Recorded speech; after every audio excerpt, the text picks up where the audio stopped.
कुछ स्टोन्स को कलेक्ट कर रहे थे। दूसरी तरफ यहाँ पर जिन्हों को डेमन किंग का रिंग, डेमन किंग का बड़ा वाला सोर्ड, डेमन किंग का 2 बड़े बड़े डैगर्स, उसके साथ साथ डेमन किंग का हॉर्न और आखिर में सबसे ज्यादा इंपॉर्टेंट चीज डेमन किंग का प्यूरिफाई हुआ ब्लड। जिन्हों को ये सारे आइटम एक के बाद एक मिलते जाते हैं। जिन्हों यहाँ पर डेमन किंग का रिंग को पहनने था। ये रिंग एक एस रैंक का आइटम था और इसे पहनते जिन्हों का सेंस और इंटेलिजेंस स्टैट 20+ हो जाते हैं। इस रिंग को पहनने के बाद जिन्हों को कुछ एडिशनल भी मिलता है। जिन्हों को यहाँ पर डेमन किंग का नेकलेस और ईयर रिंग को भी पहनने के लिए कहा जाता है, जिसकी मदद से यहाँ पर जिन्हों के सारे स्टैट्स 5 और 10 के करीब बढ़ जाते हैं। इसके बाद जिन्हों अपने हाथ में डेमन किंग का प्यूरिफाई ब्लड लेता है और एलिक्सर बनाने के लिए जो 3 आइटम्स चाहिए होते हैं उन तीनों को मिक्स करके यहाँ पर एलिक्सर बनाने के काम पे जिन्हों लग जाता है। पीछे से यहाँ पर एजल जिन्हों को बुलाने की कोशिश करती है, लेकिन जिन्हों अपने काम में बहुत ही ज्यादा कॉन्सेंट्रेटेड था। तीनों आइटम्स यहाँ पर एक दूसरे के साथ मिक्स होना शुरू करते हैं। यहाँ पर हमें सिस्टम के सामने 10 का काउंटडाउन दिखाया जाता है। होली वाटर ऑफ लाइफ को बनाने के वक्त यहाँ पर जिन्हों को पता चलता है कि इसका सक्सेसफुल होने का चांस जिन्हों के इंटेलिजेंस स्टैट के ऊपर डिपेंड करता है। जिन्हों यहाँ पर कहने लगता है अगर इसके बारे में मुझे पहले पता होता तो मैं अपने इंटेलिजेंस स्टैट को और भी ज्यादा बढ़ा सकता था। लेकिन तभी पीछे से एजल कहती है मेरे ख्याल से आपको ये आइटम बनाने के लिए कोई भी मुश्किल नहीं आएगी। ऐसे करते करते यहाँ पर काउंटडाउन 1 तक पहुंच जाता है और फाइनली जाकर जिन्हों के सामने नोटिफिकेशन आता है कि आपने सक्सेसफुली इस आइटम को क्राफ्ट कर लिया है। आपके पास आ चुके 6 होली वाटर ऑफ लाइफ का portion. Holy water of life को बनाने के लिए जो 3 आइटम चाहिए थे उनमें से 2 आइटम्स में से कुछ यहाँ पर बच जाते हैं, लेकिन एक आइटम यहाँ पर पूरी तरीके से खत्म हो जाता है। यानी कि अगर जिन्हों चाहे तो वो दोबारा होली वाटर ऑफ लाइफ को नहीं बना सकता। जिन्हों अपने हाथ में होली वाटर ऑफ लाइफ को लेता है जिसका डिफिकल्टी लेवल एस रैंक का था और ये कोई भी बीमारी को क्योर कर सकता था। लेकिन यहाँ पर जिन्हों सोचने लगता है क्या यह सच में मेरी माँ की बीमारी दूर कर सकता है। दूसरी तरफ आयरन यहाँ पर डेमन किंग के ड्रैगन यानी कि काइजरन को यहाँ पर लेकर आता है। जिन्हों यहाँ पर आयरन का तारीफ भी करता है और इसके बाद ही जिन्हों कहता है अराइज। ऐसे ये नजारा देखकर बहुत ही ज्यादा हैरान हो जाती है। जिन्हों को यहाँ पर एक नाम चूज करने के लिए कहा जाता है। जिन्हों यहाँ पर उसका ओरिजिनल नाम याद करने की कोशिश करता है, लेकिन इसके बाद जिन्हों इसका नया नामकरण करता है और वो है काइसल। इसलिए यहाँ पर कहती है हम लोग इसकी मदद से हमारे क्लैन तक बहुत जल्दी पहुंच सकते हैं। लेकिन यहाँ पर जिन्हों मनी मन कहता है क्या मुझे यहाँ से फिर से एक एक करके नीचे जाना होगा? अगर मेरे बस में होता तो मैं यहाँ से अभी के अभी निकलना चाहता हूँ। पीछे से यहाँ पर एजल कहने लगती है वापस लौटने के बाद हम लोग आपके लिए एक बैंक्वेट रख सकते हैं और मेरे फादर भी बहुत ही ज्यादा खुश हो जाएंगे। एजल जब ये सब कुछ कह रही थी तब जिन्हों अपने क्वेस्ट के रिवॉर्ड को एक्सेप्ट करता है, जहाँ पर जिन्हों को एक टॉप टायर का रून स्टोन मिलता है और इस रून स्टोन के अंदर जिन्हों को एक शैडो एक्सचेंज स्किल मिलने वाला था और उसके साथ साथ जिन्हों को 30 बोनस स्टैट और इसके साथ साथ उसे डेमन स्लेयर का टाइटल भी मिलता है। जिन्हों यहाँ पर तुरंत उस रून स्टोन को क्रैक करता है और जिन्हों को एक नया स्किल शैडो एक्सचेंज मिलता है, जिसके लिए जिन्हों को यहाँ पर कोई भी मैना नहीं चाहिए था। इस स्किल की मदद से जिन्हों अपने किसी भी शैडो से पोजीशन को एक्सचेंज कर सकता था। जिन्हों ये देखकर बहुत ही ज्यादा खुश हो जाता है। जिन्हों यहाँ पर कहने लगता है तो बेसिकली इसका मतलब अभी मैं टेलीपोर्ट हो सकता हूँ। सच में स्किल बहुत ही ज्यादा कमाल का। इसके बाद जिन्हों एजल को कहता है मुझे माफ करना एजल, लेकिन तुम्हें मेरे बिना ही वापस जाना होगा। तुम्हारे क्लैन 80th फ्लोर में, यानी कि ये यहाँ से बहुत ही ज्यादा दूर है और मैं थोड़ा जल्दी में हूँ।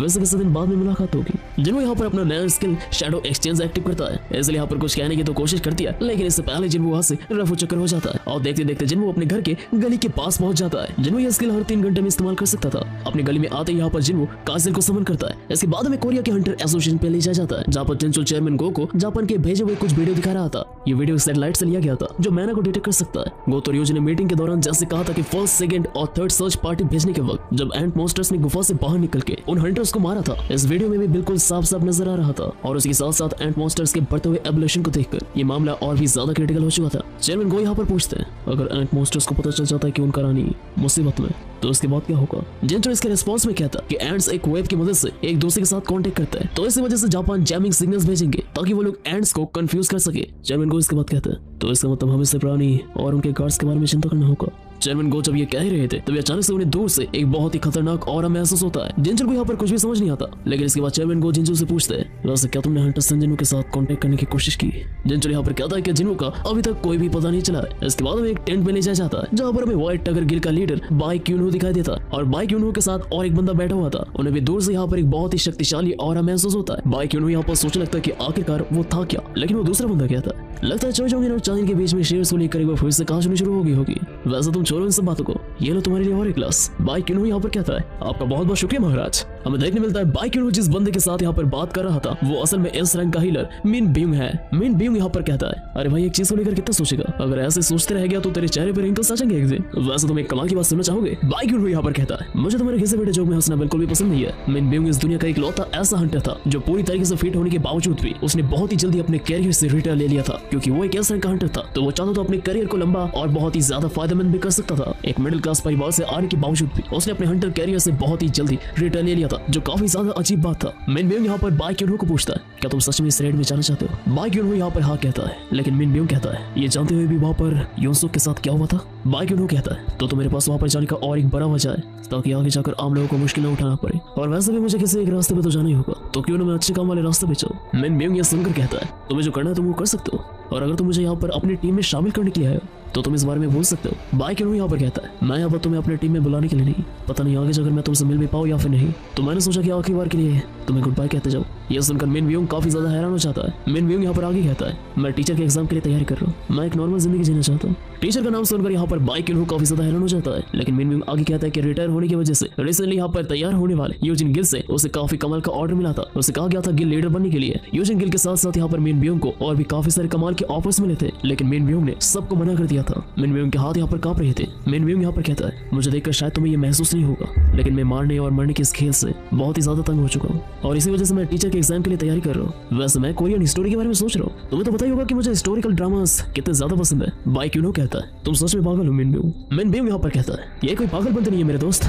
ऐसे नॉर्मल जिंदगी कहता है। बाई क्यूनो यहाँ पर मुस्कुरा के अपने मन ही मन कहता है, शायद इसे एक नॉर्मल जिंदगी कहता है, और मेरे ख्याल से हंटर्स इस दुनिया के अब नॉर्मल जीव है। वैसे ज्यादातर हंटर्स को मैजिकल बीस्ट को मारने में कोई प्रॉब्लम तो नहीं है, लेकिन शायद हीलर से बात आसानी से मान नहीं पाते। इसके बाद हमें सीधे हॉस्पिटल में ले जाया जाता है, जहाँ पर जिन्मू की माँ एडमिट थी। तभी अचानक से जिन्मू छुप के खिड़की से अंदर आता है। जिन्मू के पास अभी दवाई तो था, लेकिन दवाई काम करेगा या फिर नहीं इसमें कोई भी भरोसा नहीं था, और दवाई पिलाने के बाद अगर कुछ उल्टा सीधा हो जाए तो जिन्मू इसका बोझ कभी भी सह नहीं पाएगा, और कोमा में होने की वजह से जिन्मू की माँ यहाँ पर कुछ भी पी भी नहीं पाएगी। तो होली वाटर ऑफ लाइफ काम करेगा या फिर नहीं, इसको लेकर बहुत ही ज्यादा डाउट था, लेकिन अभी तक सिस्टम ने बहुत कुछ इम्पॉसिबल वाला काम करके दिखाया था। तो जिन्मू यहाँ पर सिस्टम के ऊपर भरोसा करने की सोचता है। जिन्मू इसके बाद बोतल का कैप खोलता है। जिन्मू के हाथ यहाँ पर कांप रहे थे, लेकिन वो साहस जुटा के अपनी माँ को वो दवाई धीरे धीरे पिलाने लगता है। दवाई पिलाने के वक्त यहाँ पर जिन्मू की माँ के कंधे पे जिन्मू को एक स्कार देखने मिलता है। स्कार को देखकर यहाँ पर जिन्मू को एक पुराना कहानी याद आ जाता है। दरअसल ये बात जिन्मू के बचपन का था। जिन्मू अपनी माँ के बालों को वॉश करना चाहता था, तो इसलिए जिन्मू अपनी माँ के पास जैसे गर्म पानी लेकर आता है, गलती से वो गर्म पानी जिन्मू की माँ की गर्दन पे गिर जाता है, और हमेशा के लिए वो जगह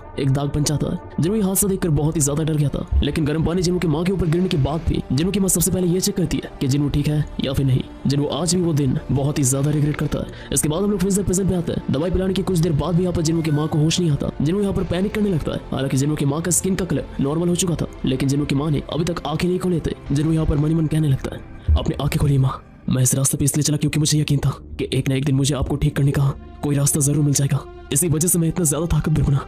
प्लीज माँ अपनी आंखें खोलिए, मैं आपकी सारी जिम्मेदारियां लेने के लिए बिल्कुल तैयार हूँ। इसके बाद हमें जिन्हू के घर पे ले जाया जाता है, जहाँ पर जिन्हा पढ़ाई कर रही थी, लेकिन उसका ध्यान पढ़ाई में कुछ बैठ नहीं रहा था। तो इसलिए जिन्हा यहाँ पर थोड़ा बाहर का हवा खाने के लिए आती है। जिन्हा यहाँ पर बाहर का मौसम देखकर बहुत ही ज्यादा खुश हो जाती है। इसके बाद फिर से हमें हॉस्पिटल में ले जाया जाता है। दवाई पिलाने के बाद यहाँ पर बहुत वक्त बीत जाता है। अचानक से हमें एक औरत बैठी हुई देखने मिलती है, जो अचानक से कहती है, जिन्हू क्या ये तुम हो? कुछ ही पलों बाद हमें देखने मिलता है, असल में जिन्हू की माँ थी, जो अपने 4 साल के कोमा से फानी जाकर जाग उठी थी। जिन्हू अपनी माँ को होश में देखकर बहुत ही ज्यादा हैरान हो जाता है। जिन्हू की माँ पूछती है, मैं ऐसे हालत में कब से हूँ? जिन्हू यहाँ पर धीरे से कहता है, 4 साल, पिछले 4 साल से आप यहाँ पर है माँ। जिन्हू की माँ पूछती है, जिन्हा कहाँ पर है? जिन्हू कहता है, जिन्हा बिल्कुल ठीक है माँ। जिन्हू की माँ इसके बाद कहती है, तुम्हारा बहुत बहुत शुक्रिया मेरे बेटे, तुमने अपना वादा पूरा किया। जिन्हू की माँ इसके बाद धीरे से जिन्हू के हाथ को पकड़ती है और पूछती है, लेकिन तुम्हें ये चोट कहाँ से आया? जिन्हू मेरे बेटे, तुमने अब तक तुम्हारी पूरी कोशिश की है ना?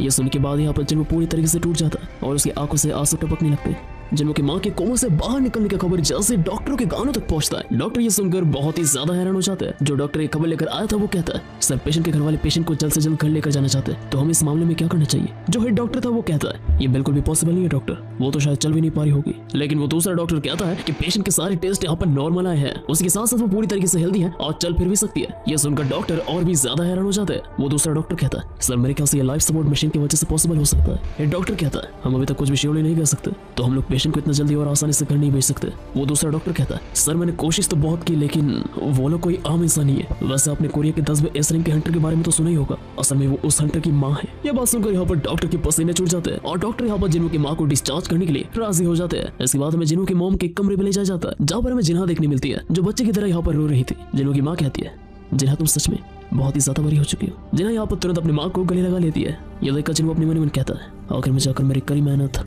आज रंग लाई है, लेकिन मुझे डर है कि एक हंटर के तौर पे मैं एक ऐसे जगह पे आ चुका हूँ जहाँ से मैं वापस नहीं लौट सकता। हॉस्पिटल से बाहर निकलने के बाद जिन्हू बाहर के एक बेंच पे बैठे बैठे अपने मोबाइल को चेक कर रहा था। डेमन कैसल के मिशन के दौरान यहाँ पर जिन्हों को बहुत सारे मिस कॉल आए थे। जिन्हों यहाँ पर किसी को कॉल बैक तो नहीं करता क्योंकि वो सोचता है कि अगर किसी को जरूरत होगा तो वो फिर से वापस से जरूर कॉल करेगा। जिन्हों देखता है न्यूज में उसके काजल के बारे में खबर पहुंच चुकी थी तो वे अचानक से जिन्हों के फोन का घंटी बज उठता है। जिन्हों यहाँ पर कॉल उठाता है और कॉल उठाते यहाँ पर जिन्हों को पता चलता है कि चेयरमैन गो ने पर्सनली जिन्हों को कॉल किया था। जिन्हों यह सुनकर बहुत ही ज्यादा हैरान हो जाता है। जिन्हों यहाँ पर कहने लगता है, चेयरमैन गो सब कुछ ठीक तो है ना, आप खुद मुझे क्यों कॉल कर रहे हैं? चेयरमैन गो यहाँ पर दूसरी तरफ से कहते हैं, मेरे ख्याल से तुम्हें सब कुछ पता ही होगा हंटर सिंह। जिन्हों यहाँ पर बहुत ही ज्यादा कंफ्यूज था क्योंकि जिन्हों अभी तक डेमन कैसल में था तो जिन्हों को आसपास होने वाले किसी भी खबर के बारे में कुछ भी पता नहीं था। चेयरमैन यहाँ पर रिसेंटली होने वाले एंड मॉन्स्टर के किस्से के बारे में जिन्हों से पूछ रहे थे लेकिन जिन्हों को इसके बारे में कुछ भी पता नहीं था। लेकिन दूसरी तरफ जिन्हों को लगता है कि काजल के बारे में शायद चेयरमैन को पता चल चुका है। लेकिन इसके बाद जिन्हों पूछता है, चेयरमैन गो क्या आप मुझे बता सकते हैं कि आप किस बारे में बात कर रहे हैं? चेयरमैन गो यहाँ पर समझ जाता है कि जिन्हों को कुछ भी पता नहीं है तो इसलिए चेयरमैन गो जिन्हों को यहाँ पर हंटर एसोसिएशन में बुलाते हैं। इसके बाद हमें सीधे कोरिया के हंटर एसोसिएशन में ले जाया जाता है। चेयरमैन गो यहाँ पर जिन्हों को जेजो आइलैंड के बारे में सब कुछ खुल के बताते हैं और 4 दिन के अंदर वो लोग जेजो आइलैंड का रेड करने वाले ये भी यहाँ पर हमें पता चलता है। चेयरमैन गो यहाँ पर सीधे पॉइंट पे आते हैं और वो इस रेड में जिन्हों का मदद मांगते हैं। ये बात सुनकर जिन्हों यहाँ पर बहुत ही गहरे ख्यालों में खो जाता है। जिन्हों को अपनी माँ के बारे में याद आता है। जिन्हों यहाँ पर जैसे कुछ कहने जा ही रहा था तभी अचानक से जिन्हों को खतरनाक मैना वेब सेंस होते हैं। चेयरमैन गो यहाँ पर पूछते हैं,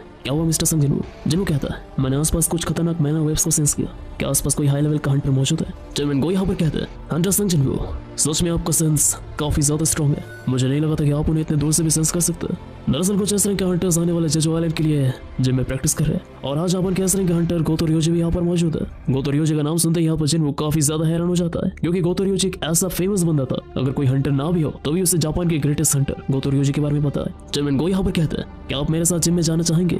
इसके बाद हमें जिम में ले जाया जाता है जहाँ पर हमें बाई क्यूनो देखने मिलता है जो अपने व्हाइट टाइगर वाले फॉर्म पे किसी के साथ बैटल कर रहा था। हमें एक बहुत ही ज्यादा हट्टा कट्टा बंदा देखने मिलता है जो कराटे का यूनिफॉर्म पहना हुआ था। उन दोनों के हाथ एक दूसरे के साथ लड़ जाते हैं। वो दोनों ही एक दूसरे को पुश करने की कोशिश करते हैं लेकिन अचानक से वो कराटे वाला बंदा बाई क्यूनो के कंधे पे हाथ रखता है और अपने पैर की मदद से बाई क्यूनो को गिराने की कोशिश करता है। लेकिन बाई क्यूनो यहाँ पर डटा रहता है लेकिन इसके बावजूद भी वो बंदा बाई क्यूनो को उठाकर पटक देता है। वो बंदा इसके बाद कहता है, कोच बाइक तुम्हारे जैसे एक यंग बंदे को इससे अच्छा करना चाहिए। बाई क्यूनो भी यहाँ पर मुस्कुरा के कहता है, मैं यहाँ पर कोई कोच नहीं हूँ और ये बात आप भी अच्छे तरीके से जानते हैं। वो दोनों एक दूसरे के साथ एक बार फिर से लड़ जाते हैं। उन दोनों के चेहरे में यहाँ पर मुस्कुराहट था। आसपास यहाँ पर हमें जबरदस्त मैना वेब सेंस होता है। जिम के बैल्कनी से यहाँ पर चेयरमैन गो और जिन्हों उन दोनों का बैटल देख रहे थे। चेयरमैन गो कहते हैं, एक साथ इतने सारे इस रैंक के हंटर्स बहुत ही कम देखने मिलते हैं। जिन्हों यहाँ पर कहता है, लेकिन लगता है मिस्टर बाई को कुछ दिक्कत हो रहा है। जिन्हों ये बात जैसे कहता है तभी अचानक से वहाँ पर और एक बंदा आ जाता है। वो कहता है, आपको देखकर ये लग रहा होगा मिस्टर सिंह जिन्हों, लेकिन मिस्टर बाई की पूरी ताकत के सामने माँ दोंगों ज्यादा देर तक टिक नहीं पाएंगे। हमें देखने मिलता है ये बंदा और कोई नहीं था, ये था चोई चोंग यहाँ पर कहता है, बहुत दिन बाद मिले मिस्टर संग।